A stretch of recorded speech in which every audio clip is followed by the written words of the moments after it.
नमस्कार दोस्तों, मैं पवनेश कुमार PKU इन्फॉर्मेशन में आपका पुनः स्वागत करता हूं।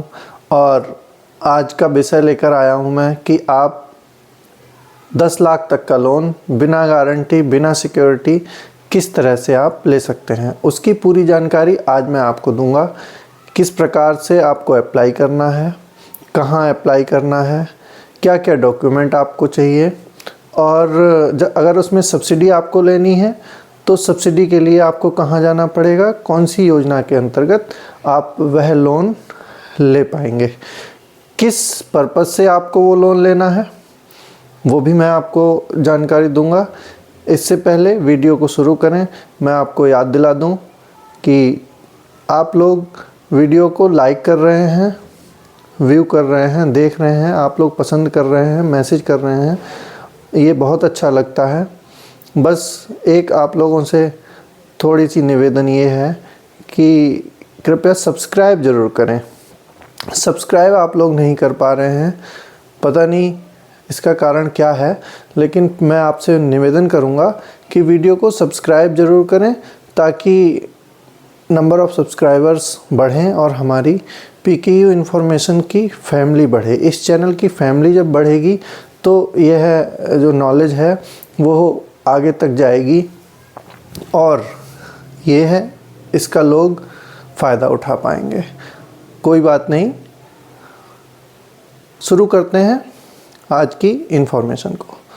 तो बात करेंगे कि 10 लाख तक के लोन के लिए आपके पास अगर कोई सिक्योरिटी नहीं है, कोई गारंटर आपको नहीं मिल रहा है और आप अपना बिजनेस चालू करना चाहते हैं तो आप ऐसा लोन ले सकते हैं और उसमें आपको कोई परेशानी नहीं आएगी।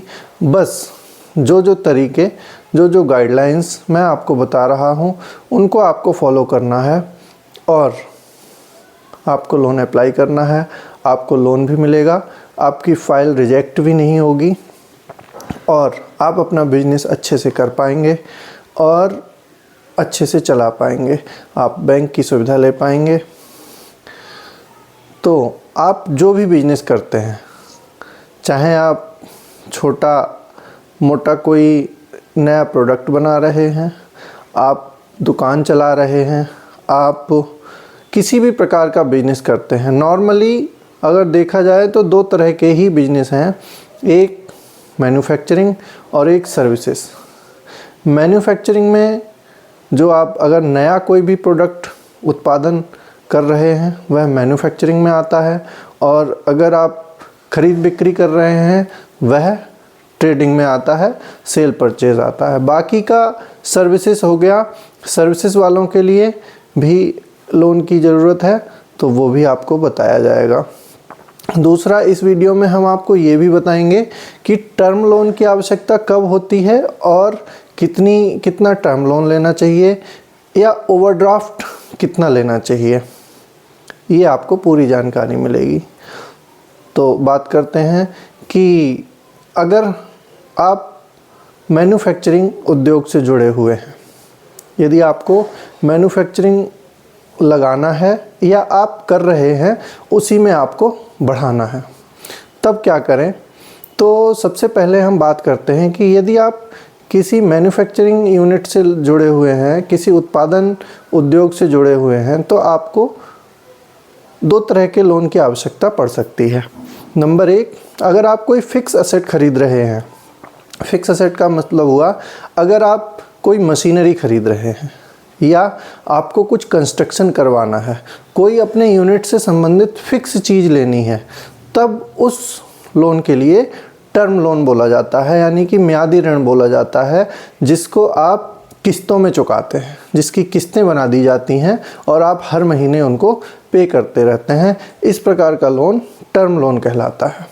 अच्छा, यदि आपको इस प्रकार फिक्स असेट की ज़रूरत नहीं है, लेकिन आपको अपना डे टू डे बिजनेस के लिए, काम चलाने के लिए, काम का जो साइकिल है उसको रन करने के लिए रुपए की आवश्यकता है, तो वह वर्किंग कैपिटल लोन कहलाता है, जिसे अलग अलग भाषा में अलग अलग बोलते हैं। कुछ लोग उसे OD बोलते हैं, कुछ लोग OCC बोलते हैं, कुछ लोग उसे जो है कैश क्रेडिट बोलते हैं।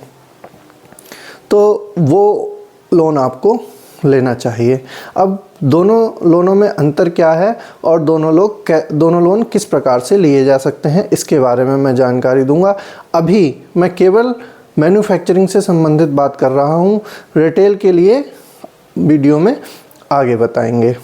तो यदि आपको कोई मशीनरी ख़रीदनी है, टर्म लोन लेना है, उसके लिए आप पहले डिसाइड करिए कि कौन सी मशीनरी आप खरीदेंगे।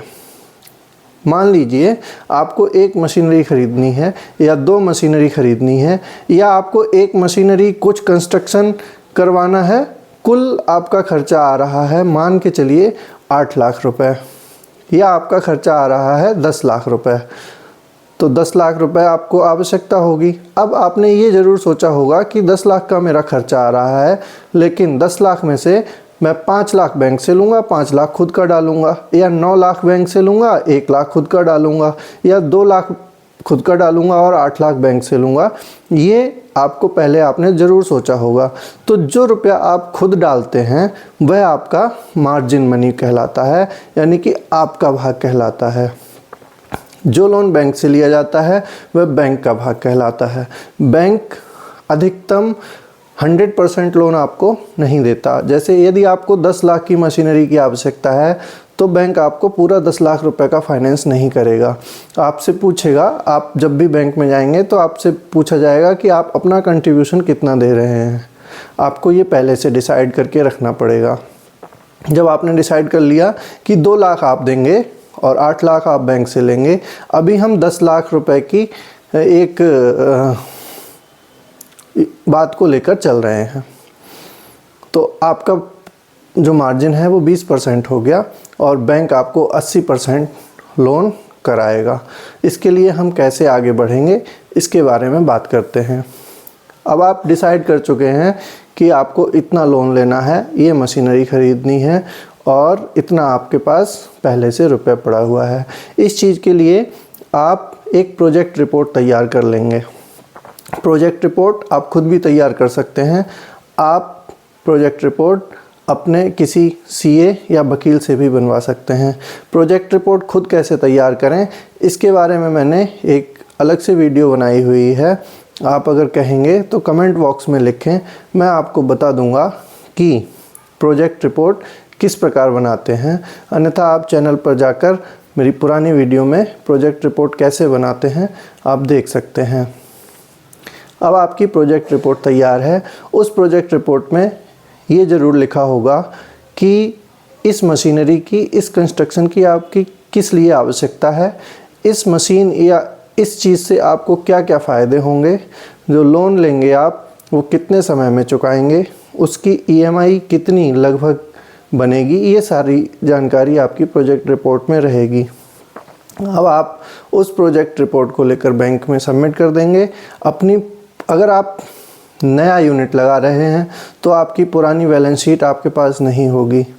यदि आप पुराना यूनिट चल रहा है, आप उसी में बढ़ाना चाह रहे हैं, तो आप एग्जिस्टिंग आपकी जो बैलेंस शीट है वह आप लगाएंगे, आपका आईटीआर लगाएंगे। यदि आप बिल्कुल नए हैं, आप पुरानी यूनिट नहीं चला रहे हैं, तब आपको प्रोजेक्टेड और प्रोविजनल बैलेंस शीट लगाने की आवश्यकता है और प्रोजेक्ट रिपोर्ट आप लगाएंगे। आपको बैंक में अपनी नेट वर्थ भी जस्टिफाई करनी पड़ेगी।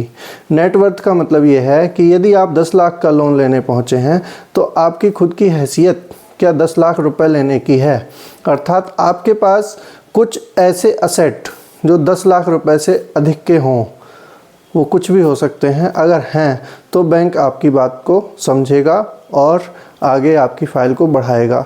लेकिन यदि आपकी हैसियत इतनी नहीं है कि आप 10 लाख रुपए को संभाल सकें, तो बैंक आपकी इस फाइल को नज़रअंदाज भी कर सकता है।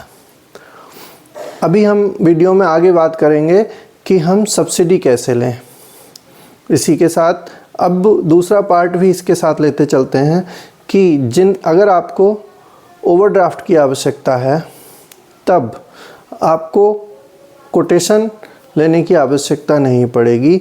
आप प्रोजेक्टेड रिपोर्ट बनवाएंगे, प्रोजेक्टेड बैलेंस शीट बनवाएंगे और आप अपना जो आपका करंट अकाउंट चल रहा है किसी भी बैंक में चल रहा है या जहां आप अप्लाई कर रहे हैं वहां आपका करंट अकाउंट चल रहा है, या आपने अगर जीएसटी में रजिस्ट्रेशन करा रखा है तो आपकी जितनी सेल है, यदि आपकी सेल नहीं है या आप नया बिल्कुल लगा रहे हैं, तब तो आपको टर्म लोन और वर्किंग कैपिटल OD/OCC इन दोनों लोनों की आवश्यकता रहेगी।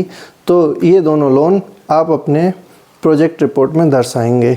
ये दोनों लोन, बाकी का जब प्रोजेक्ट रिपोर्ट में दोनों चीज़ आ जाएगी तब आप इसको बैंक में सबमिट करेंगे। 10 लाख रुपए तक अगर आपको लेना है और आपके पास कोई सिक्योरिटी नहीं है तो आप ये अप्लाई कर सकते हैं, लेकिन आपको सिक्योरिटी ना होने की जगह सरकार की गारंटी फ़ीस, जिसको CGTMSE फ़ीस बोलते हैं, बैंक उसको बोलेगा, आपको उसमें क्लब करवाया जाएगा और उसकी फ़ीस सालाना जो भी जाती है वह आपसे ली जाएगी।